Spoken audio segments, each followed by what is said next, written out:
Hey everybody, welcome back to homerecordingmadeeasy.com and here on my YouTube channel. In today's video, we're gonna step it up from where we were a couple of weeks ago, and we're gonna work on our kick drum again from an EQ and a mixing perspective, but we're gonna do things a little bit more intermediate and advanced level this time. If you missed the video a few weeks back, where I showed you the basic fundamentals on how to EQ a kick drum in solo, in context with the drums, and in context with the entire mix for our beginners, click the link in the description box below. You can check that out. We're going to kind of build upon where we left off last time. So we're going to look at a couple of things we can do to enhance our kick drum even further. Really simple, and I'm going to show you that today. Before we get started, like, share, subscribe, and make sure you go to homerecordingmadeeasy.com. We're talking about mixing in this video, right? I want to give you a free mixing course.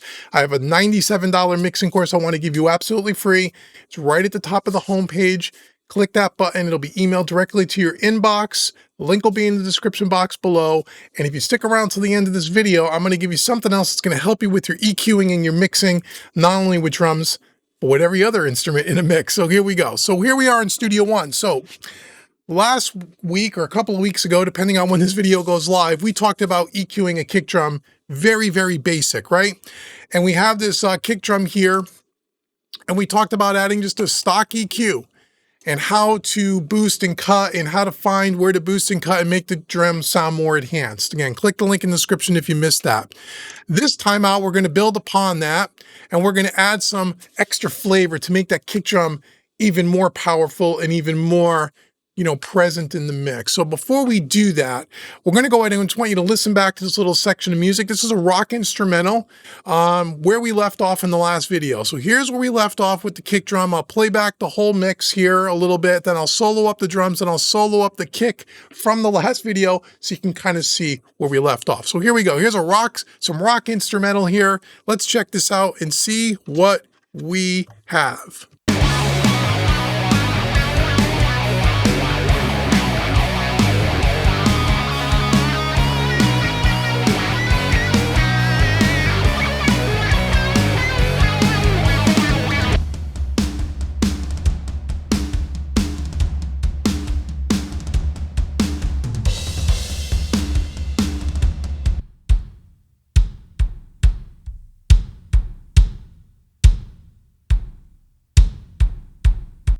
Okay, so there's the kick drum, in with the drums, in with the whole mix. Again, this is not a real full mix. I just threw up the faders, did a little bit of balancing. There's no other processing except for on this kick drum here.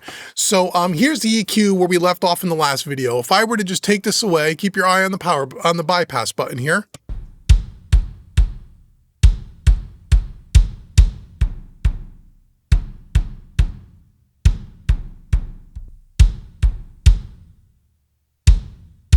Okay, so that's where we left off. So in its raw form, it sounded okay. After we added a little bit of some EQ here to clean it up and to give it a little bit more thump, it sounds even better. But now what happens if we want to take that one step further? There's several things that we can do here, things that I like to do, and I do this in almost every mix, especially a rock mix like this.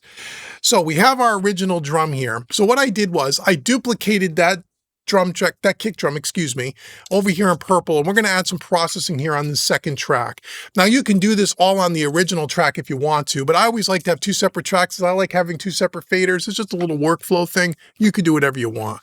So let me turn this up a little bit, and let me just solo up this purple track here, the new kick track here. I'm going to bypass all the inserts so you can hear where we started. So here's where we started. It's an absolute duplicate of the first track before the EQ.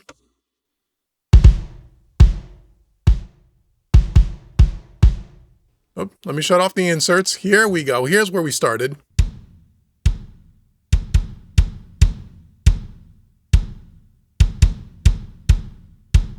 Okay, now with the inserts that we're going to talk about today, the different processing, here's where we kind of ended up.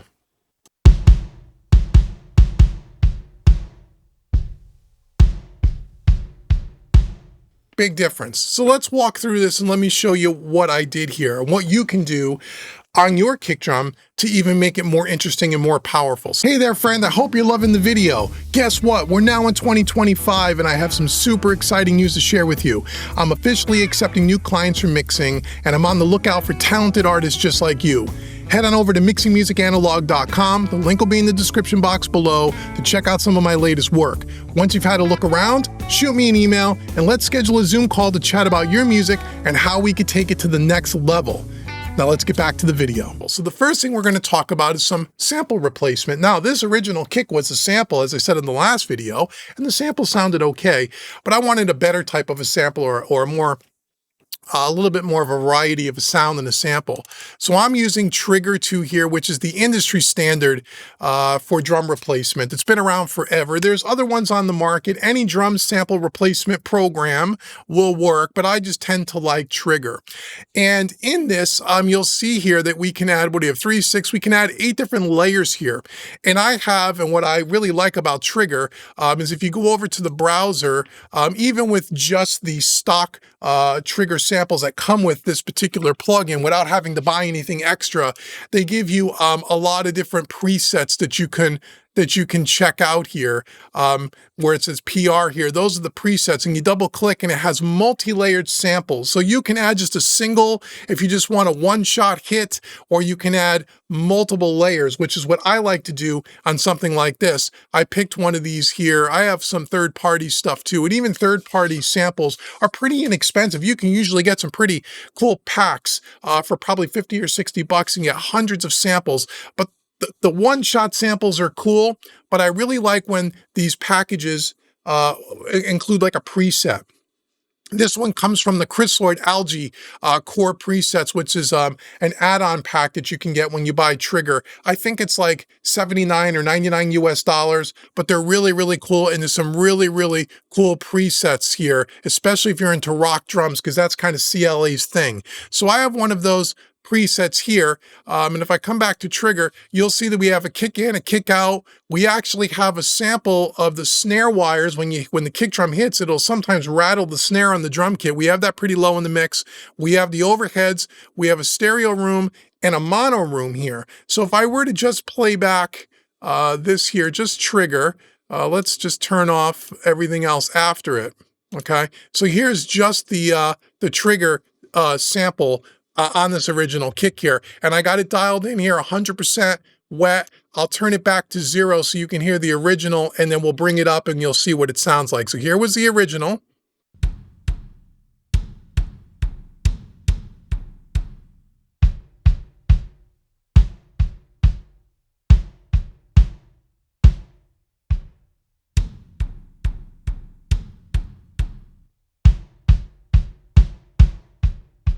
So a little bit thicker, a little bit drier, not as much slap. We're going to get to that in a minute.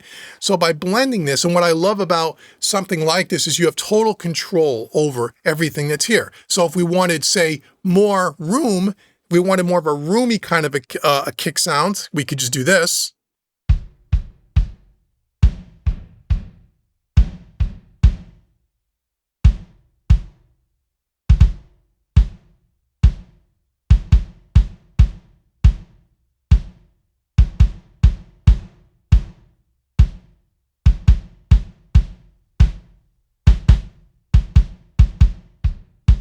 So what I love about using samples like this, especially in Trigger, I love when I have samples with rooms in them.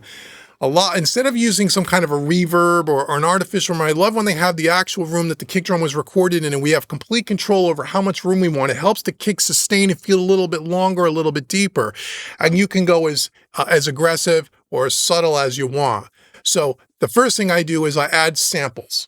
Okay, samples are huge, especially in modern music today, and this goes for pretty much any style of music, but certainly pop music, rock, country, blues, electronic. Samples are really where it's at. So that's the first thing I do. The second thing I did is I'm going to add a little bit of compression, actually a lot of compression, to give that kick drum a lot more of a full, mean sound that's sustained. So I'm using the Universal Audio distressor here, but you can use any distressor plugin. There's many companies that make them, but I like the Universal Audio stuff. One of the reasons why I really like the Universal Audio, and this is a native plugin, by the way, is that their presets are fantastic, and it's a great starting point. So they have many presets for a kick drum here, and I picked one called kick drum more sustain, and then I just dialed it in a little bit. So if I turn on this and I'll start with it bypassed and bring it in so you can hear what it's doing to the kick. Here we go. And again, we're only using about a 50%, well, a little bit, about a 50-50 dry mix, wet mix. Here we go.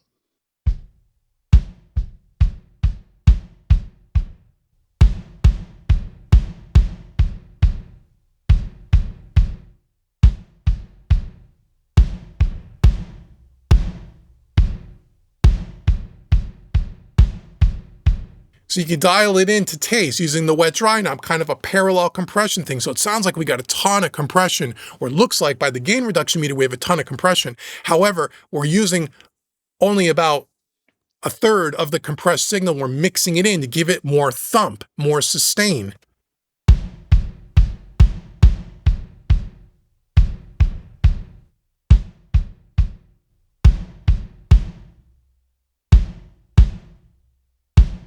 Okay. Then from there, I'm using another Universal Audio native plugin. This is the Pultec EQP. Again, there's many companies that make them. I tend to like the Universal Audio, where I'm doing a little bit of a boost at 60 hertz, and I'm also attenuating that low frequency at the same time. And on the Pultec, if you know anything about a Pultec, it's got this really unique feature where you can boost and cut at the same time. And the way it works with that curve, it's a very gentle curve, and you just dial it in to use your ears, like we talked about in the last video. Use your ears, but it just gives a little bit more thump. And then I'm using an 8K boost here with a pretty, mild Q factor, so we can get a little bit more of that slap. So here's with the Pultec. I'll start with it off and I'll bring it in.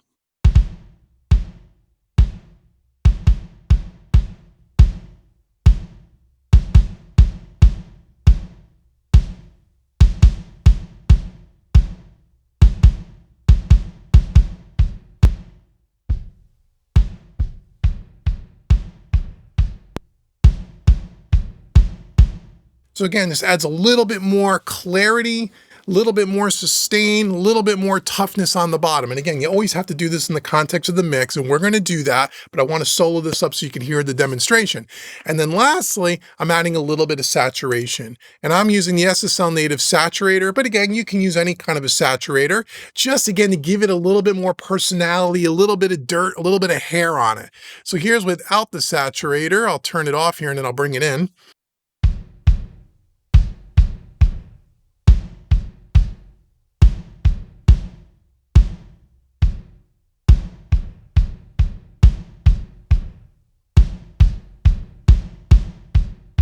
And this gives it a little bit more grit, a little bit more personality, okay?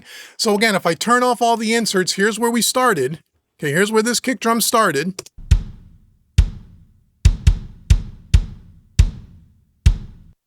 And here's where we ended up.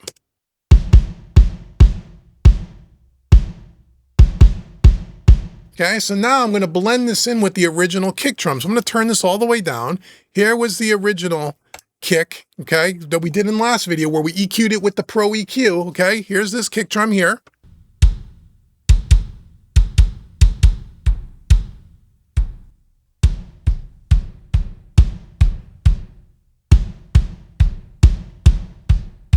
And just dial it into taste. Now let's listen to just the drum set here and let's kind of do a blend. This is why I like doing it on 2 faders, 2 tracks, so you can do a blend. Here we go.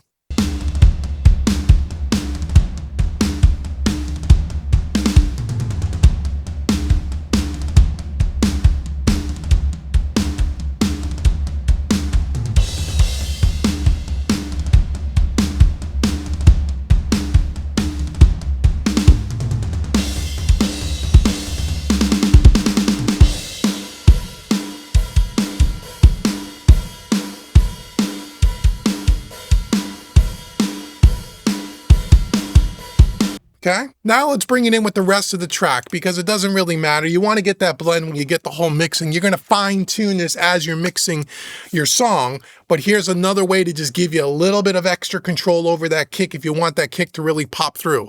So let's take this down all the way to 0. Let's play it back. Let's get the original kick where we kind of had it before, and then we'll start to bring up this process kick track to kind of give it a little bit more personality, a little bit more girth, a little bit more punch. Here we go.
Okay, see the idea where you can sit there, you can feather it in, blend the two together and get kind of what you want.